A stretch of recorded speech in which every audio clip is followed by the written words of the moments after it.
สวัสดีครับวันนี้เราจะมานำเสนอความรู้พื้นฐานการเขียนโปรแกรม PHP และตัวอย่างการเขียนโปรแกรมพื้นฐานจัดทำโดยนายธนวัฒน์หนูแก้วและนายภูมิรัตน์ศิริพัฒน์ความรู้พื้นฐานการเขียนโปรแกรมคือบัญชีรายการระเบียบวาระสูจิบัตรแผนการแสดงวางวิธีการให้เครื่องคำนวณทำงานเป็นขั้นๆในชีวิตของเราอาจจะเคยมีคนถามว่าวันนี้มีโปรแกรมจะไปไหนแล้วเราก็อาจตอบว่าไปเรียนเสร็จแล้วก็ไปดูหนังแบบนี้ซึ่งคนถามถ้าได้ยินแบบนี้ก็น่าจะเดาได้ว่าเราจะไปเรียนก่อนแล้วค่อยไปดูหนังจะเห็นได้ว่าคำว่าโปรแกรมมีความหมายว่ารายการระเบียบวาระหรือการทำงานเป็นลำดับขั้นตอนก็ได้ส่วนความหมายของโปรแกรมคอมพิวเตอร์คือคำสั่งที่เป็นโปรแกรมภาษาที่เขียนขึ้นมาเพื่อให้คอมพิวเตอร์ทำงานได้ตรงตามต้องการโปรแกรมภาษาไม่ได้หมายถึงว่าโปรแกรมที่ทำหน้าที่การแปลภาษาหรือช่วยสอนภาษาแต่หมายถึงชุดคำสั่งที่จะทำให้คอมพิวเตอร์ทำงานตามที่เราต้องการที่เราเรียกโปรแกรมภาษาว่าภาษา C ภาษา C++ภาษา Pascal จริงๆแล้วคือภาษาอังกฤษแต่จะแตกต่างกันที่ตรงที่ในแต่ละโปรแกรมภาษาก็จะมีคำสั่งที่ใช้ในการทำงานไม่เหมือนกันดังตัวอย่างต่อไปนี้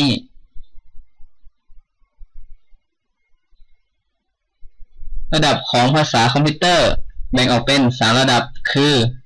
1. ภาษาเครื่องเป็นภาษาที่ประกอบด้วยตัวเลขฐานต่างๆโดยฐานอื่น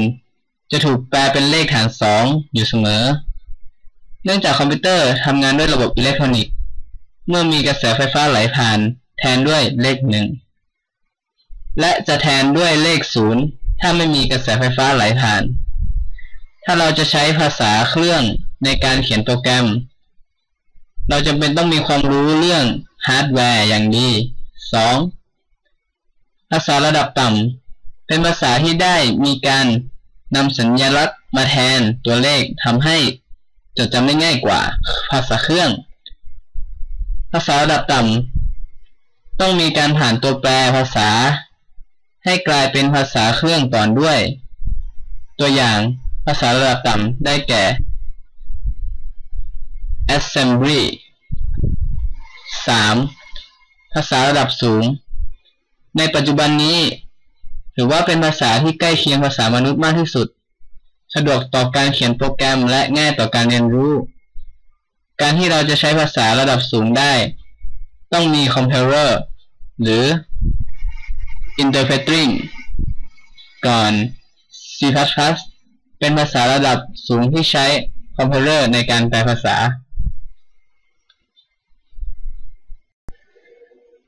ความหมายของการเขียนโปรแกรมในปัจจุบันถ้าเราจะสร้างโปรแกรมขึ้นมาเราก็ต้องพิมพ์โปรแกรมโดยใช้ Editor จากนั้นเราจึงจะใช้คอมไพเลอร์ให้คอมไพเลอร์โปรแกรม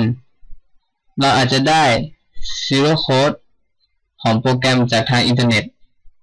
หรือจากแผ่น Floppy Disk ที่คนอื่นส่งมาให้ก็ได้แต่คนที่สร้างโปรแกรมนั้นก็ต้องพิมพ์โปรแกรมอยู่ดีแล้วทำไม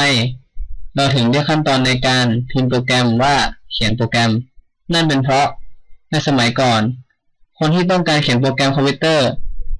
จะต้องใช้ภาษา Assembly ก่อนบนกระดาษจากนั้นเมื่อได้มีการทดสอบจนแน่ใจว่าถูกต้องแล้วจึงจะนำไปแปลเป็นภาษาเครื่องจะเห็นได้ว่าเราใช้การเขียนโปรแกรมในการสร้างโปรแกรมแทนที่จะเป็นการพิมพ์โดยเหตุนี้เราจึงเรียกกันต่อว่าเขียนโปรแกรมแทนที่จะใช้คำว่าพิมพ์โปรแกรม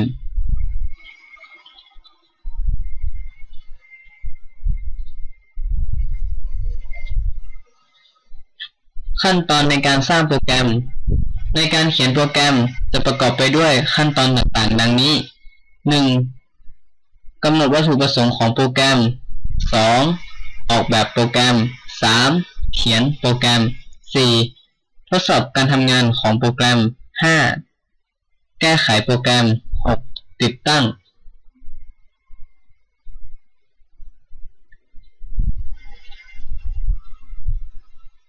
ผังงาน flowchart diagram การวิเคราะห์ความต้องการของผู้ใช้โดยการให้แผนภาพการไหลของข้อมูล data flow diagram โดยการเขียนสัญลักษณ์การประมวลผลนั้นจะเขียนเพียงหัวข้อในการประมวลผลเท่านั้นยังไม่มีการเขียนคำอธิบายโดยละเอียดซึ่งเราสามารถเขียนอธิบายโดยละเอียดได้ด้วยการเขียนคำว่าอธิบายการประมวลผล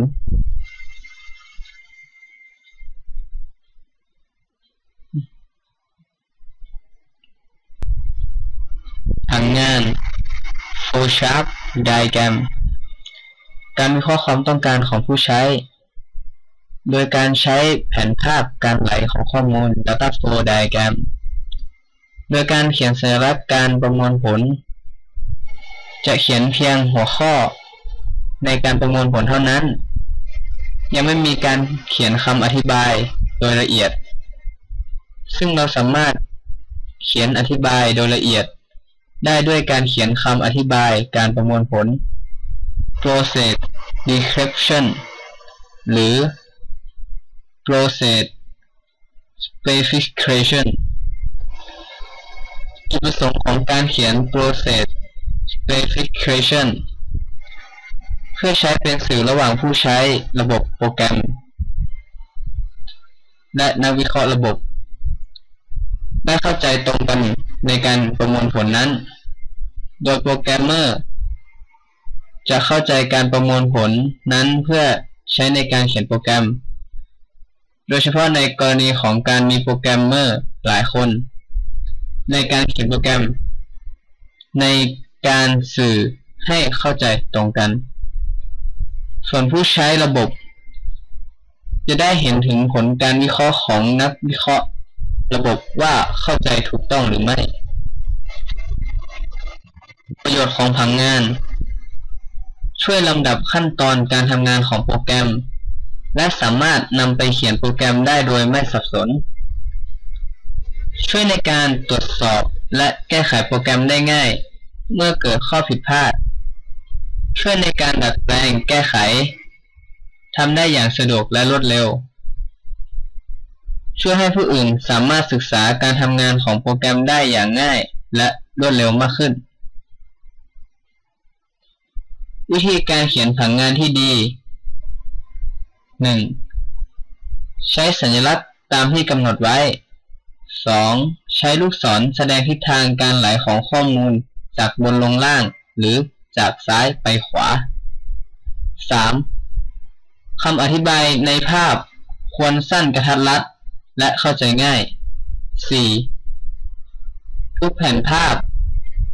ต้องมีลูกศรแสดงทิศทางเข้าออก 5. เมื่อควรโยงเส้นเชื่อมต่อผังงานที่อยู่ไกลมากๆควรใช้สัญลักษณ์จุดเชื่อมต่อแทน 6. ผังงานควรมีการทดสอบความถูกต้องของการทำงานก่อนนำไปเขียนโปรแกรม flowchart สัญลักษณ์แรกคือสัญลักษณ์จุดเริ่มต้นและจุดสิ้นสุดสัญลักษณ์อันที่สองคือการนำเข้าและนำออกของข้อมูล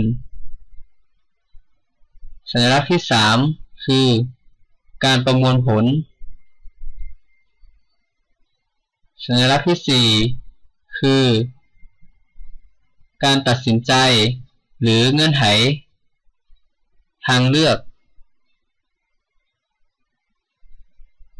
5. ทิศทาง 6. จุดเชื่อมต่อ 7. การแสดงผลออกทางจอภาพ